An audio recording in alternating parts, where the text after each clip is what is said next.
Help me hit 7,000 subscribers. Support the video with a like and share your thoughts in the comments. I read everyone. Thank you. I never thought a simple text could change my entire life. But that Tuesday morning, my phone buzzed, and everything unraveled. It was Harper, my wife of 8 years. I just brewed my first cup of coffee, the smell drifting through our tiny kitchen, when I saw it, going on a trip with my boss. No emojis, no casual OL. Nothing that hinted it was harmless. Just a cold, crisp statement. My heart sank, but my mind tried to reason. Maybe it was work-related. Maybe it was urgent. I typed back, careful not to sound paranoid. Okay. Is everything all right? 10 minutes passed. 10 minutes that stretched like hours. Then my phone buzzed again. This time it wasn't Harper.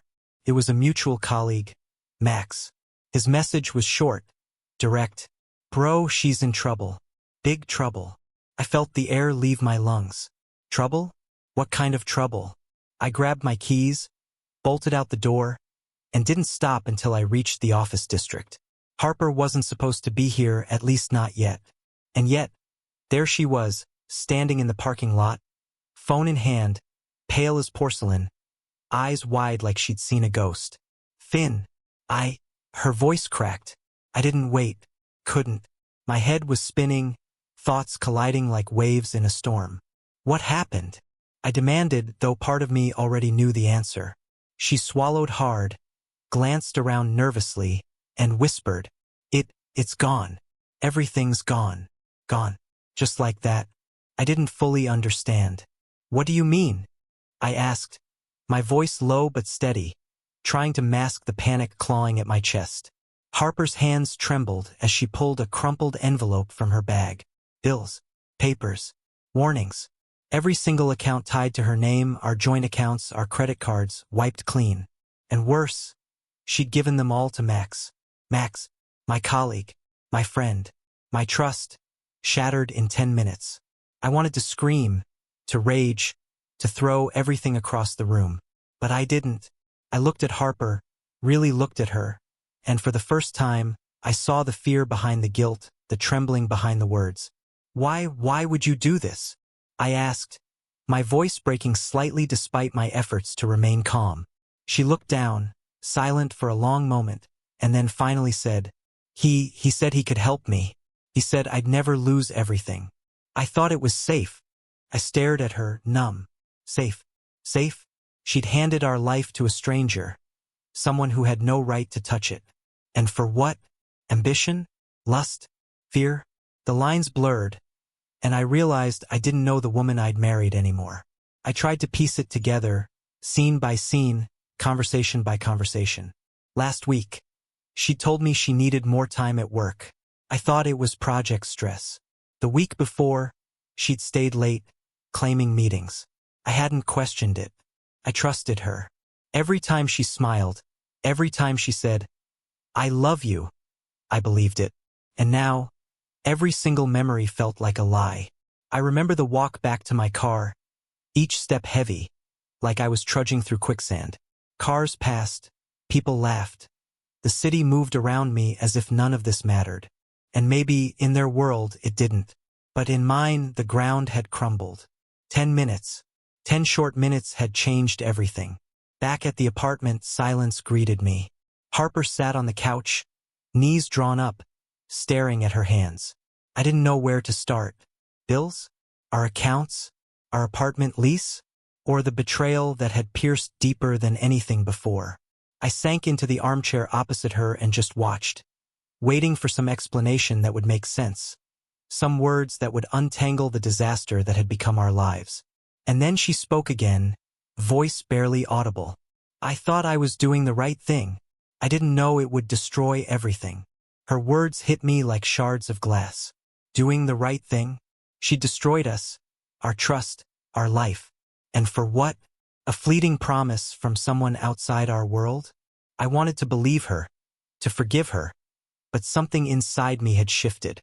The air between us was no longer warm, familiar. It was sharp, cold, a blade cutting through every memory of what we used to have. I sat there for what felt like hours, thinking, replaying every moment leading to this point. And then I realized something. This wasn't just about Harper. This was about the life we'd built together, the security we trusted, and the ease of taking things for granted. I had ignored the little signs, the subtle distance, the hushed phone calls. I had assumed loyalty would be enough. And now it wasn't. I stood up, pacing the apartment, trying to make sense of it all. Harper stayed on the couch, silent, like a ghost. Her eyes followed me occasionally, but there was no spark of recognition, no plea for understanding, just the hollow weight of regret. I realized then that she wasn't looking at me. She was looking at the consequences of her choices and maybe, for the first time, seeing fear. I took a deep breath, trying to steady myself. I knew what I had to do, not out of anger, not out of revenge, but because survival demanded clarity. I walked over to our shared laptop and started checking accounts. Every bank, every card, every subscription gone. Our safety net erased. And then I noticed something worse. The apartment lease, signed over just like that to Max's name. He had control now. He had entered our lives like a storm, and Harper had invited him in. I sank back into the chair, the enormity of it hitting me all at once. My heart pounded, not just from fear, but from a strange clarity. She had made her choices, and now the path forward was mine alone. No arguing, no pleading, just acceptance. Then I heard it. A knock at the door. My heart skipped a beat. I hesitated before opening it, expecting Max. But it wasn't him. It was Lila, Harper's best friend. A small figure with wild curls and a sharp gaze. She looked at me, taking in the chaos of our living room. The empty accounts, the panic written across my face. "Finn, what happened?" she asked, voice trembling but firm. I paused. Should I tell her everything?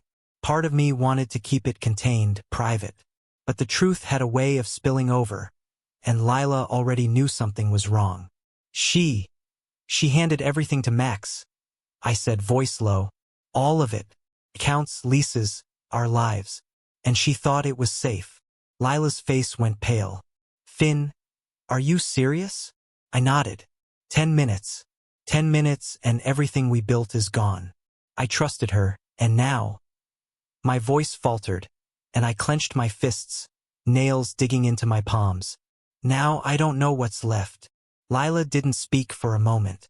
Then she said softly, almost to herself, "She's lucky she still has you. Most people wouldn't even look back after that." Her words hit me in a strange way. Maybe that was it. Maybe I was lucky. Not because Harper had betrayed me, but because I still had the chance to rebuild, to take control of my life before it slipped completely out of my hands. The next few hours were a blur. I called the bank, froze accounts, canceled cards, and began piecing together what we still owned. Harper watched silently, sometimes flinching as if she expected me to explode. But I didn't. I was calm, methodical, precise. I realized something about myself in that moment. Chaos revealed strength I didn't know I had. By evening, the apartment was quiet again. Harper sat in the corner, head in her hands. I didn't know if she was crying or just stunned into silence. I approached slowly, keeping my voice steady. "Harper, this is the moment where everything changes. For you, for me, for us." She looked up, eyes wet, but no words came. I didn't expect them. Actions, not explanations, would define the next chapter. I left her there, walked to my room, and for the first time in hours allowed myself to think clearly. And that's when it hit me. I didn't need her choices to define me. I didn't need to wait for her to realize her mistakes. I had my own life, my own sense of purpose, and a path that didn't require someone else's betrayal to move forward. Over the next few days, I focused on regaining control. Bills, accounts, the apartment, everything slowly shifted back under my management. Harper stayed silent, barely leaving the couch. I didn't gloat. I didn't yell. I simply moved forward, step by step, reclaiming what she had endangered. And each time I did, a small piece of my confidence returned, building like bricks after a storm. Then, one evening, I saw her at the window, staring out as the sun dipped below the horizon. For a moment, she looked almost human again. frightened, remorseful, and lost. I didn't approach her. I didn't speak. I just acknowledged the truth silently. The woman I married was still there, somewhere, but the life we shared was no longer hers to destroy. It was mine to rebuild. In that moment, I understood something profound. Betrayal doesn't just shatter trust. It exposes the strength hidden within those who endure it.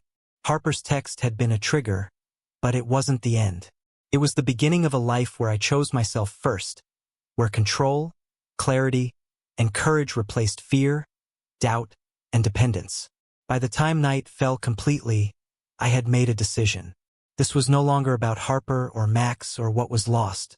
It was about me. And in that quiet, reflective hour, I smiled for the first time in days. Not because everything was perfect, but because I realized that even in destruction, there is power. Even in chaos, there is clarity. And even when everything seems lost, you still have yourself. And sometimes, that's enough to start again.